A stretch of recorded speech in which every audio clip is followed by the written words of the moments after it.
สวัสดีพี่น้องสวัสดีทุกคนฝนตกลิ้นลงเรื่อยรายวันบ่เว้นว่างพี่น้องเลยสบายดีทุกคนหนทางเที่ยวเปียกเปื้อนหลายเทแต่ขี้ตมหลายแห้งพี่น้องขี้ตม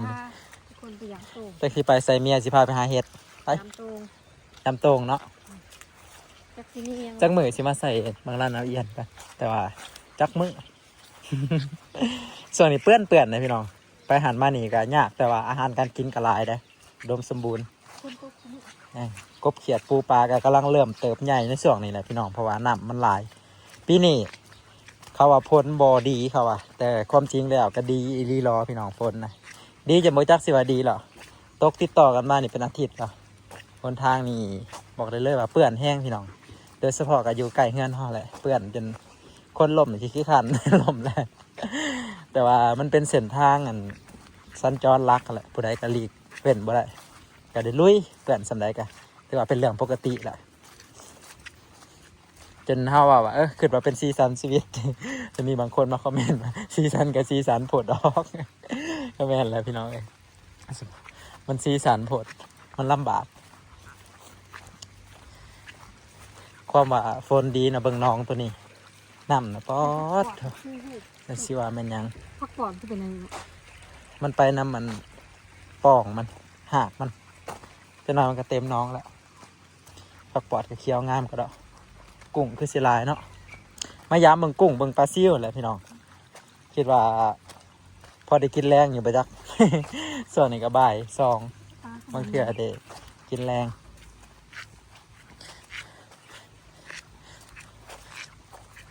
มันนี่ก็เนี่ยหากไปโมบุญหากมาแต่โมบุญกับอีแม่ก็เลยแต่งตัวโบคือกับคนไปยามตรงปะไหน ผัวก็หากมาแต่ไปหับไปอย่างยืนพี่น้องเลยเรียนจบแล้วเรียนจบหลักสูตร1 เดือนถือว่าบัดนี้ก็บ่ได้เที่ยวไปเรียนแล้วจบแล้วจบแล้วน้ำลายบัวแห้งค่ะตกดุเนาะเมื่อคืนนี่นะแห้งน้ำทางฝนตกทางผ้าห้องเขียนหน่อยก็ร้ายเนาะเต้นแรงอยู่บ่หัวสิได้หรือบ่เห็นเอื่อยยามบางใดหันพอได้กินอยู่บางใดหันกับประมาณ2 ชั่วโมง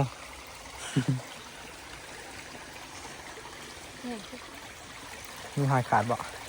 บางเทื่อเขาใส่ปลาไว้แหละมันมีปูมีปลาละมานมากัด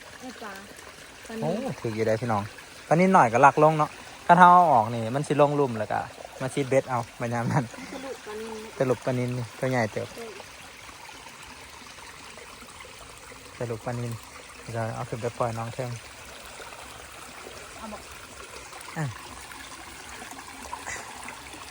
ตอกลงโฮมกันน้องทั้งลุ่มนะเขาตักใส่กระตาเลยพยายามตรงจิบกับกำลังสารสิแล้วพี่น้องสิได้แปลงหางคลิปไว้สิพาพี่น้องไปเฮ็ดหางคลิปก่อนมื้ออื่นเตรียมไว้กุ้งเด้มีอยู่บ่มีกับบ้านมันบ่ลงเนาะมันตกตลอดเด้น้ำไหลตลอดเปลี่ยนกันยางตักได้เยอะ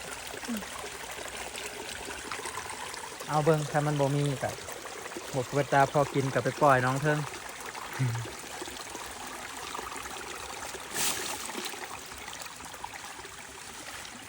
ว่าบ่ได้จับให้เมียจับผู้เดียว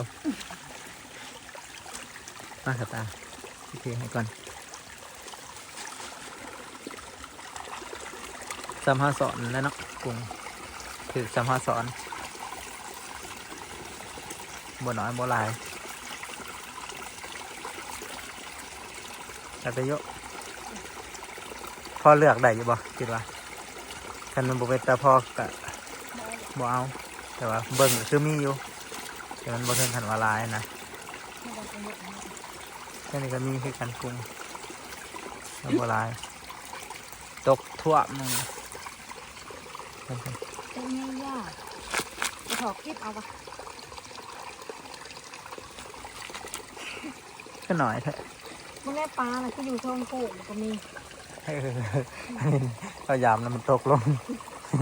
เส้นอะไรมันเต้นเอาแต่กระตายไป ได้ไปถอกน้ำมองน้ำไหล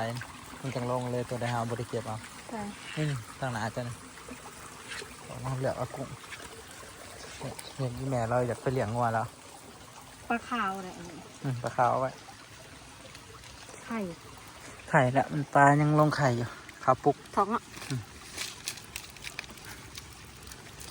ปลาหน่อยปลานินหน่อยปลาคอหน่อย สอนเอาปลาคออยู่น้องปะ มันใส่ มันยังอยู่บ่ น้ำถั่วหัวเลย ว่ายังเห็นมันอยู่บ่ปลาคอลูกเลี้ยงลูก เจ้าดิปานนี้มันกระแตกย้ายไปแล้ว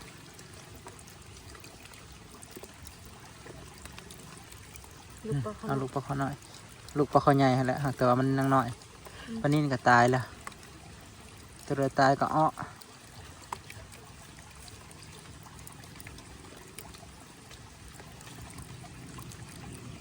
เป็นตาพอกินอยู่บ่ สิพ่ออ้ออีกบ้าง บ่พอแล้วบ่เก็บได้ เก็บแล้วหรือปล่อยอีกเขาได้อยู่3 ค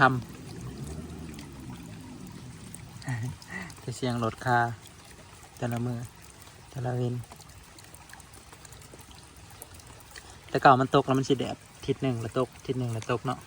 แต่ว่ารอบนี้นะตกเป็นอาทิตย์เลยพี่น้องออกบ่ จะกินได้อยู่บ่แต่หน่อยแค่ ปล่อยบดใส่ ไปบ่เอากันยาเนาะ บ่พอกินซ้ำพี่น้องเลยหากุ้งกับตัวงามอยู่เลยไปเดี๋ยวไปเก็บมาปัดยา ง่ายเดียวนึง มันหน่อยคือจะวางนะไปสอนเอานะบ่สอนเอาลูกประคอบ่ ไปส่องมึงก็ไป ก็ชิ้นใหญ่ขนาดเนาะ ไปส่องมึงก็ ไปเบิ่งครับไปเบิ่งเขายันมันตัวใหญ่ดีรอแล้วบ่แม่นบางร้านบ่แม่นปลาอะไรมันสอนบ่ได้อ๋อบางร้านห้างเขา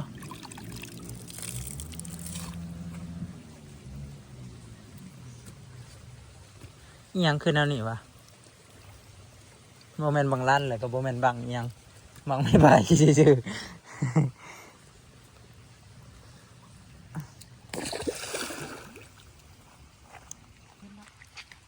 ปอดเถอะพี่น้องปอดเถอะเต็มความจูเลยน้องอีพอ เชี่ยวลูกปลาลงเอาของทาง เต็มคักเต็มแหน่เลยสอนได้อยู่คันคอยสอนกับแคนดี้หรือว่าทำหน่อย แต่ว่าแนมบ่เห็นมันเรามันฝนตกคันมือใดมันเงียบๆสิแนมเห็นอยู่ สุดยอดเลยพี่น้องเอ้ยน้ำไม่ร้ายขนาดปลาในสิบืนไปทางหลังน้ำกับนี่โหแต่ว่าปลาเลี้ยงนี่บ่ไปแต่พวกปลาบ่เลี้ยงปลาดุกกับปลาคอสาเหตุที่มันไปกับมันบ่เป็นตาอยู่ดอกน้องแบบนี้มันว่า อยู่ได้แต่ยามจำเป็นเป็นหยังคือว่าบ่เป็นตาอยู่แบบพื้นที่มันบ่ค่อยมีอาหารปานใดนะพี่น้องเป็นน้องปิดน้องสี่เหลี่ยมบ่แม่นแอ่งกระทะกันคือน้องอันใหญ่ตัวที่ว่าเฮาใส่โต่งน่ะมันอยู่น้องแบบนั้นคือเมื่อก่อนน่ะมันยังอันนี้มันยังหลักบืนนี่เฮ็ดได้บอกบ่ส่องมึงดู บ่เห็นบ่ฝนตกติดต่อกันแล้วมันก็บออกเนาะเห็ดตับทอกเห็ดตับแดง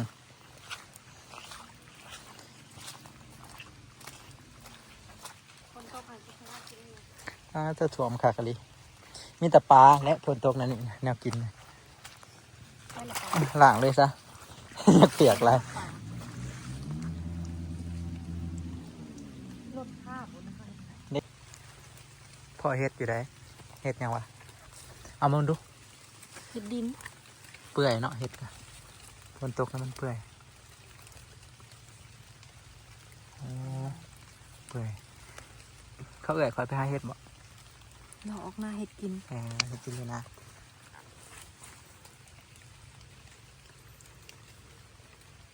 เห็ดดินเปื่อยเลยพี่น้อง เดี๋ยวสิบิลิ้นซะดอกเดียวหนึงนี่นะความมันเปื่อยหากเห็ดปกติมันก็อ่อนอยู่แล้ว แต่ว่ามันเปื่อยแบบเหนียวๆเลย มันเป็นนั้นเป็นน้ำฝนตกแหละเห็ดอันนี้เนาะมันออกตอนนั้นเขาเกี่ยวเขาแล้วนะปลาวิกโกปันเตเห็ดยามนี่ก็โมเมนยามนี่นะครับโมมีตู้ซักผ้านะเม่นเน่าและเสียมันโมมีโอกาสได้ตากเลยแบบตกเป็นตกพี่น้องเลย